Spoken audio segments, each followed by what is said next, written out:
20व्या शतकाची सुरुवातच एका मोठ्या विरोधाभासानं झाली. म्हणजे बघा, पहिल्या महायुद्धानंतर जुनी साम्राज्यंतर कोसळली आणि एका नव्या जगाचा उदय झाला. पण गंमत म्हणजे मानवी हक्कांच्या उल्लंघनासारख्या जुन्या समस्या आजही तशाच आपल्यासमोर उभ्या आहेत. चला तर मग या गुंतागुंतीच्या विषयाचा जरा खोलात जाऊन वेध घेऊया. आणि हाच आपल्या आजच्या चर्चेचा सगळ्यात महत्त्वाचा प्रश्न आहे. म्हणजे बघा, 1945 मध्ये संयुक्त राष्ट्र संघटनेची स्थापना झाली. जगात एक आशेचा किरण दिसला.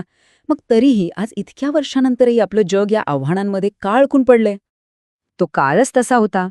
युद्ध संपल्यानंतर वसाहतवादाची पकड सैल होऊ लागली होती आणि संयुक्त राष्ट्रांच्या जन्मामुळे एका नव्या युगाची जणू पहाट झाली होती, जिथे शांतता आणि सहकार्याची मोठी स्वप्न पाहिली जात होती. पण ही आशा असतानाही खरं वास्तव पुढं वेगळं होतं. जग अजूनही काही गंभीर समस्यांच्या विळख्यात अडकलेलंच होतं. मानवी हक्कांची पायमल्ली तर होतीच, पण त्यासोबत देशांमधली जीवघेणी शस्त्रास्त्र स्पर्धा, वाढती आर्थिक दरी आणि दहशतवादाचं सावट, ही आव्हानं आजही आपल्याला भेडसावत आहेत.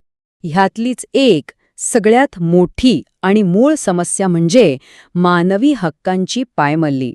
खरं तर ही एक मोठी शोकांतिका आहे की अनेक वर्षांपासून जगातल्या कित्येक तरी भागांमध्ये लोकांना त्यांचे जन्मसिद्ध हक्कच नाकारले गेले आहेत.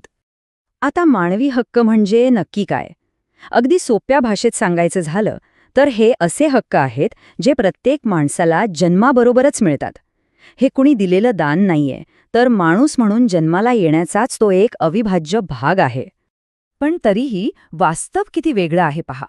धर्म, वंश, लिंग, जात, वर्ण आणि राष्ट्रीयत्व अशा अनेक कारणांवरून लोकांचे हक्क नाकारले जातात, त्यांचं शोषण होतं. आणि हेच या समस्येचं सगळ्यात कठू वास्तव आहे. पण जिथे अन्याय असतो तिथे संघर्ष पण असतोच. ह्या अन्यायाविरुद्ध जगभरात आवाज उठवला गेला. आता आपण त्या ऐतिहासिक संघर्षांवर एक नजर टाकूया, ज्यांनी मानवी हक्कांच्या चळवळीला खरं बळ दिलं. याची बीजं खूप आधी रोवल्या गेली होती. 1776च्या अमेरिकेच्या स्वातंत्र्ययुद्धापासून ते 1789च्या फ्रेंच राज्यक्रांतीपर्यंत, आणि त्यानंतर 1917ची रशियन राज्यक्रांती असो किंवा अगदी 20व्या शतकातला आपला भारताचा स्वातंत्र्य लढा, या सगळ्या ऐतिहासिक घटनांनी मानवी हक्कांच्या विचाराला ताकद दिली. असं समजा की या प्रत्येक लढ्याने जागतिक जागृतीच्या इमारतीसाठी एक एक वीट रचली. आणि ह्या सगळ्याचा कळस म्हणजे 10 डिसेंबर 1948 हा दिवस. या दिवशी संयुक्त राष्ट्रांनी मानवाधिकार घोषणा केली. हा एक ऐतिहासिक क्षण होता, ज्याने मानवी हक्कांना जागतिक स्तरावर एक नैतिक आणि कायदेशीर आधार मिळवून दिला. आता या सगळ्या जागतिक लढ्यात आपल्या भारताने नेहमीच एक जबाबदार आणि खूप सक्रिय भूमिका बजावली आहे. चला, आपण भारताचं योगदान नेमकं कसं राहिलं आहे ते पाहूया. भारताने याबाबतीत एक खूप चांगली दुहेरी भूमिका घेतली. एकीकडे आपल्याच राज्यघटनेत देशातल्या नागरिकांना मूलभूत हक्क दिले आणि त्यांचं संरक्षण केलं, तर दुसरीकडे संयुक्त राष्ट्रांसारख्या जागतिक व्यासपीठावर जगभरातल्या लोकांच्या हक्कांसाठी तितक्याच खंबीरपणे आवाज उठवला. आणि भारताची ही भूमिका केवळ औपचारिक नव्हती, तर ती कृतीतूनही दिसली. जगभरात कुठेही मानवी हक्कांचं हनन होत असेल तर त्यासाठी आवाज उठवण्यात भारत नेहमीच पुढे राहिलाय. भारताने लोकांच्या हक्कांसाठी सातत्याने पाठपुरावा केला आहे.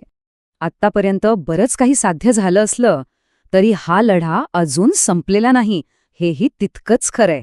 चला, आजच्या जगात मानवी हक्कांची नेमकी परिस्थिती काय आहे यावर एक नजर टाकूया. आज जगात एक मोठी दरी स्पष्ट दिसते. एका बाजूला लोकशाही राष्ट्र आहेत, जिथे लोकांना जगण्याचा, स्वातंत्र्याचा, सुरक्षेचा असा प्रत्येक हक्क घटनात्मक संरक्षणासहित मिळतो.